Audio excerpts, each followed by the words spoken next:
মার্কিন যুক্তরাষ্ট্রের অবৈধ সন্তান দখলদার ইহুদিবাদী ইসরায়েলের সময় ফুরিয়ে আসছে। যেসব দেশ মার্কিন যুক্তরাষ্ট্রের সাথে তাল মিলিয়ে ইসরায়েলকে সহযোগিতা করছে, প্রত্যেকেই লক্ষ্যবস্তু হচ্ছে মুসলিম শক্তিধর দেশগুলোর হামলার। এবার আমাদের হাতে এসেছে গুরুত্বপূর্ণ সংবাদ। ফিলিস্তিনি পপুলার ফ্রন্টের হুঁশিয়ারি, গাজায় ব্রিটিশ সেনা মোতায়েন হলে তারা লক্ষ্যবস্তুতে পরিণত হবে। এরপর জানিয়ে দেব, গাজা যুদ্ধে নিহতের সংখ্যা বেড়ে দাঁড়িয়েছে 34,535 জনে। এরপর জানাবো, ইসরায়েলি পণ্য বয়কট, মালয়েশিয়ায় KFCর শতাধিক আউটলেট বন্ধ। জানাবো, ইরানের পরমাণু কর্মসূচি আশীর্বাদ নাকি অভিশাপ।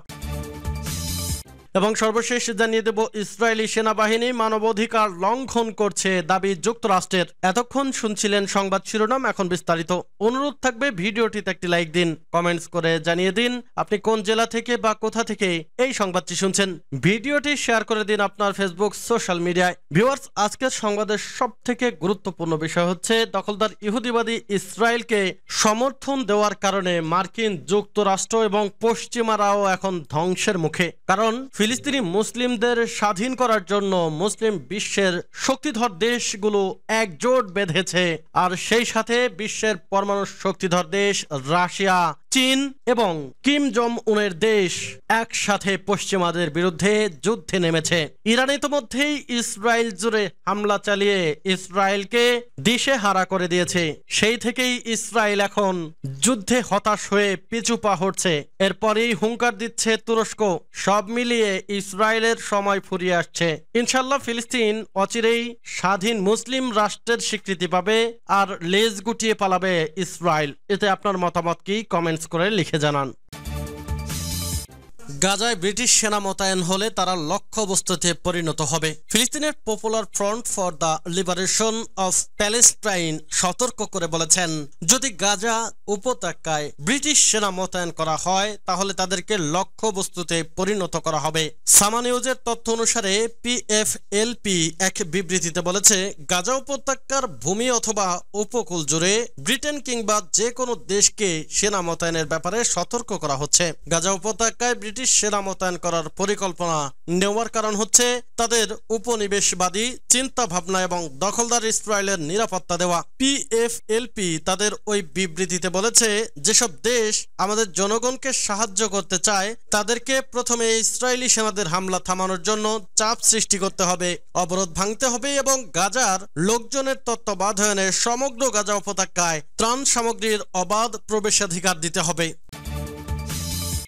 গাজা যুদ্ধে নিহতের সংখ্যা বেড়ে দাঁড়িয়েছে 34,535 জনে। ফিলিস্তিনের অবরুদ্ধ গাজায় গত অক্টোবর থেকে প্রায় 7 মাস ধরে ইসরায়েলি অব্যাহত হামলায় নিহতের সংখ্যা দাঁড়িয়েছে 34,535 জন। হামাস পরিচালিত গাজার স্বাস্থ্য মন্ত্রণালয় মঙ্গলবার এক বিবৃতিতে এ তথ্য জানিয়েছে। গত 24 ঘন্টায় ইসরায়েলি হামলায় আরো 47 জন ফিলিস্তিনি নিহত হয়েছেন বলেও জানিয়েছে মন্ত্রণালয়টি। মন্ত্রণালয়ের বিবৃতিতে আরো বলা হয়, গত 7 অক্টোবর ইসরায়েলে হামাসের হামলার মধ্য দিয়ে এই যুদ্ধ শুরু হওয়ার পর থেকে এ পর্যন্ত গাজায় মোট 77,704 জন আহত হয়েছে। গাজায় বিধ্বস্ত ভবনগুলোর নিচে চাপা পড়েছে 10,000-এর বেশি লাশ। গাজায় বিধ্বস্ত ভবনগুলোর নিচে চাপা পড়েছে 10,000-এর বেশি লাশ, যার ফলে নানান ধরনের রোগব্যাধি ও মহামারী বিস্তার লাভের আশঙ্কা করা হচ্ছে। মঙ্গলবার গাজার বেসামরিক প্রতিরক্ষা সংস্থা এক এক্স বার্তায় একথা জানিয়েছে। এতে বলা হয়েছে, ইসরায়েলি আগ্রাসনে বিধ্বস্ত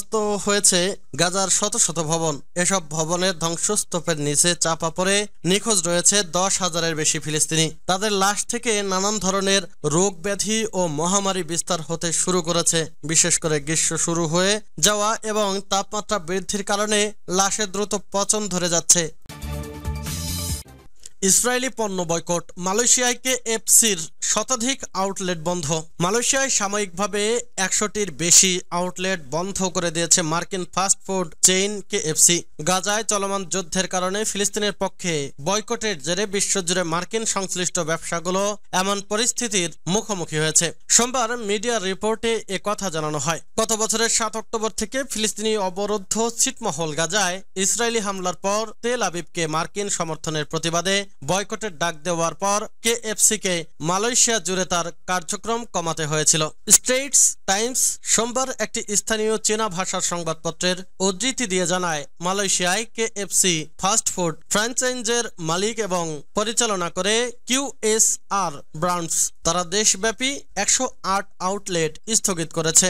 সাম্প্রতিক সপ্তাহগুলোতে কেএফসির আউটলেটে গ্রাহকদের উপস্থিতি কমে গেছে। মার্কিন ফুড চেইন মুসলিম সংখ্যাগরিষ্ঠ দক্ষিণ পূর্ব এশীয় দেশে তাদের কার্যক্রম বন্ধ করতে বাধ্য হয়েছে। সেখানে 600টির বেশি আউটলেট রয়েছে। ফিলিস্তিনপন্থী গ্রুপ বয়কট ডাইভেস্টমেন্ট স্যাংশন মালয়েশিয়ার chairman professor Mohammad Nazari Ismail Singapore ভিত্তিক সংবাদ মাধ্যমে বলেন, কেএফসি টার্গেটেড কোম্পানির বিডিএস তালিকায় নেই, কিন্তু অনেক মালয়েশিয়ান কোন মার্কিন ফাস্ট ফুড অপারেটরকে কেএফসি সহ ইসরায়েলের সাথে সম্পৃক্ত বলে দেখেন। বিডিএস হলো ফিলিস্তিন ভূমি ইসরায়েলি অবৈধ দখলদারিত্বের বিরুদ্ধে বৈশ্বিক আন্দোলন। এপ্রিল মাসের শুরুর দিকে ইসরায়েলের প্রতি মার্কিন সমর্থনের প্রতিবাদে কেএফসি আলজেরিয়ায় তার প্রথম শাখা খোলার মাত্র 2 দিন পর বন্ধ করতে বাধ্য হয়েছিল।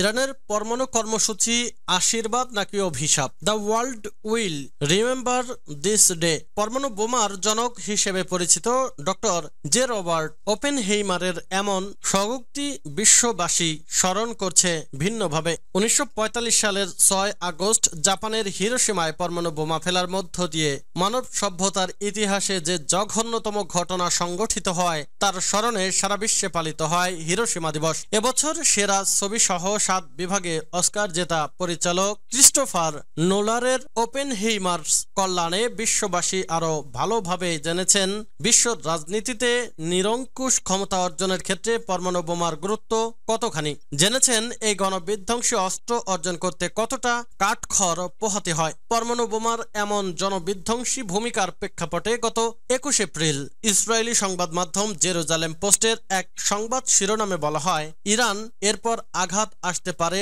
পরমাণু কেন্দ্রগুলোয়। বলাই বাহুল্য সামরিক দিক বিবেচনায় একটি দেশের মর্যাদা বিশ্বমঞ্চে তুলে ধরতে পরমাণু বোমার ভূমিকা অপরিসীম। তাই অপেক্ষাকৃত দুর্বল অর্থনীতির দেশ উত্তর কোরিয়াকে সমীহ করতে হয় অপেক্ষাকৃত সবল অর্থনীতির দেশ দক্ষিণ কোরিয়াকেও। আবার শুধু পরমাণু বোমার কারণেই দক্ষিণ এশিয়ায় সবচেয়ে বড় অর্থনীতির দেশ ভারতকেও সমঝে চলতে হয় ভঙ্গুর অর্থনীতির পাকিস্তানকেও। ঠিক একই ভাবনায় মধ্যপ্রাচ্যে একমাত্র পরমাণু শক্তিধর দেশ হিসেবে ইসরায়েলকে দেখা হয় ভিন্ন দৃষ্টিতে। তাই এই প্রশ্ন উঠতেই পারে যে তেল আবিবকে টেক্কা দিতে তেহরানও কি সেই পথেই হাঁটছে?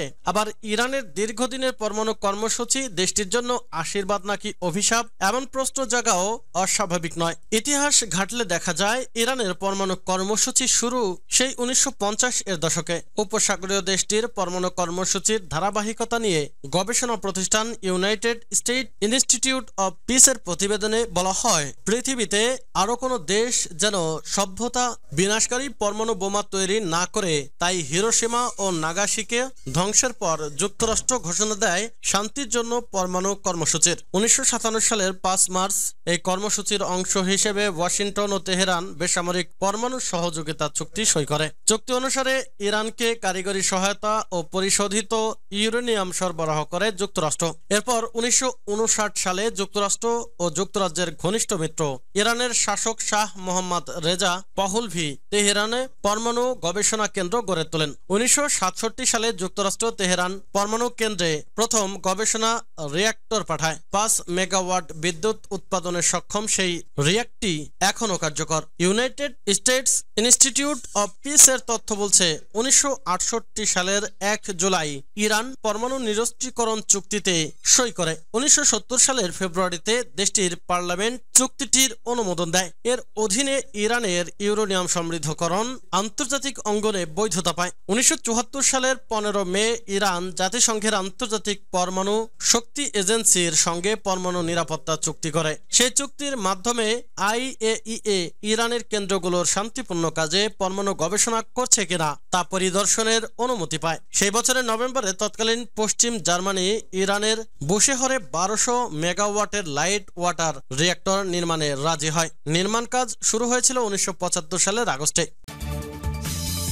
ইসরায়েলি সেনাবাহিনী মানবাধিকার লঙ্ঘন করছে দাবি যুক্তরাষ্ট্রের পক্ষ থেকে বলা হয়েছে ইসরায়েলি সেনাবাহিনীর 5টি ইউনিট মানবাধিকার লঙ্ঘন করছে। তবে ইসরায়েলি সেনাদের মানবাধিকার লঙ্ঘনের এই ঘটনা ঘটেছে গাজা ভূখণ্ডের বাইরে, সেই সঙ্গে সবগুলো ঘটনাই ঘটছে গাজায় চলমান যুদ্ধের আগে।